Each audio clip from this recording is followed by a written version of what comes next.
Moltíssimes gràcies per la vostra interpretació magnífica i per arribar-nos al cor. Gràcies, sempre. I ara li donem pas a Àngel González, president de la Coordinadora de Memòria Democràtica del País Valencià. Anem a escoltar-ho, l'alma mater de la nostra organització. Així que, Àngel, per favor, endavant.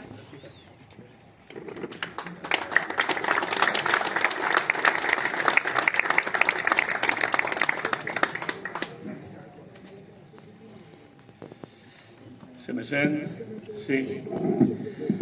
Bon dia, companyes i companys. Benvingudes i benvinguts un any més a aquesta seqüència d'homenatges que, com cant de PB, començaren fa ja 6 anys amb un sopar d'homenatge a València. Avui som aquí diversos dels que estiguérem en aquell sopar.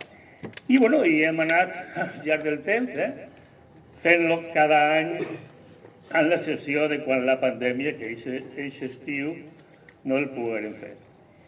Ja s'ha dit que avui així commemorem els 81 anys de l'alliberament de París, encapçalat per la columna de la 9, integrada majoritàriament per republicans espanyols i en concret per 22 republicans valencians. Amado, Canell, Virtudes, Joaquín, van ser uns més d'aquells milers de republicans que després de perdre la guerra d'Espanya van incorporar-se a la guerra contra el nazifeixisme a Europa i van escampar la seva sang i les seues tombes des de Tobruk i l'Alemany fins a Noruega i des de Rússia fins a França i els camps nazis. Lluitaven convençuts que una vegada derrotat el nazifeixisme a Europa, les potències democràtiques guanyadores farien caure la dictadura franquista i es restauraria la Segona República. Ai, pobra república, tantes vegades traïda per les potències occidentals, començant pel pacte de no agressió, com deia el nostre president d'honor, Josep Almudévar. Però aquests somnis van ser traïts novament i reconegueren la dictadura franquista. Per tot això, Europa està en deute a la Segona República i amb tots aquells que, com ells, avui homenatjats, que van patir la retirada, l'exili, els camps de treballs forçats i els terribles camps d'extermini nazis. Tots ells víctimes del feixisme. També així, on han hagut 54 assassinades entre el 5 del 39 i el 20 de juliol del 39 per aquella ferotge dictadura, als que també avui retrem homenatge. Avui el feixisme cavalca de nou.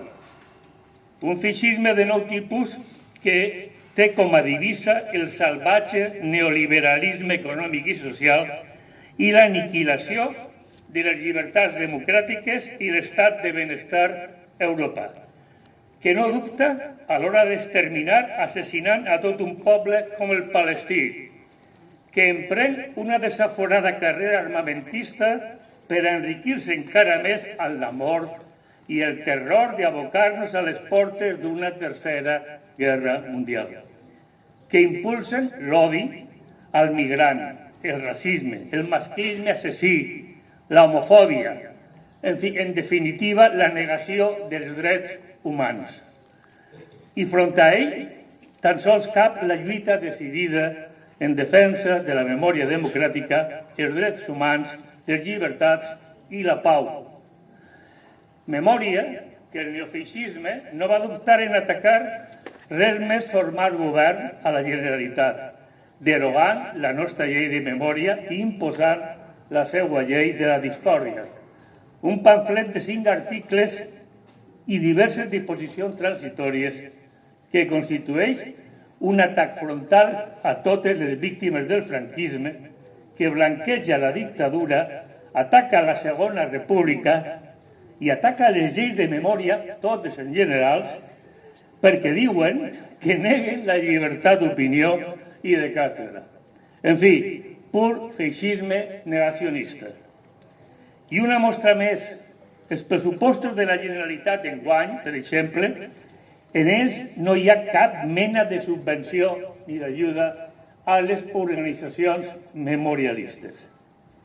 Bé, doncs, per tot això no devem oblidar, no oblidem mai que sense memòria no hi ha democràcia. I més en el cas espanyol, on la transició va deixar intacte l'estat franquista, l'exèrcit, la policia, la judicatura, l'aparat de l'Estat i les famílies del règim enriquides amb el treball esclau i que avui formen part del nucli dur de l'IBEX 35. Va deixant aquella transició també impunes als botxins i sense justícia a nosaltres, les víctimes de la dictadura. Abans ens ha parlat d'això el company Panis. Bé, enfront d'ells, nosaltres recomanem unitat d'acció de totes les organitzacions socials i sindicals en la defensa de la democràcia, d'una democràcia social avançada, com fem modestament per part nostra. I és responsabilitat de totes les forces progressistes, polítiques progressistes, d'arribar a quants acords siguin necessaris per a garantir la conquesta d'un Botànic 3, ajuntaments progressistes i un govern central d'esquerres. Companyes i companys, sense memòria, torno a dir, no hi ha democràcia. Veritat, justícia i reparació. Feixisme mai més. Moltes gràcies.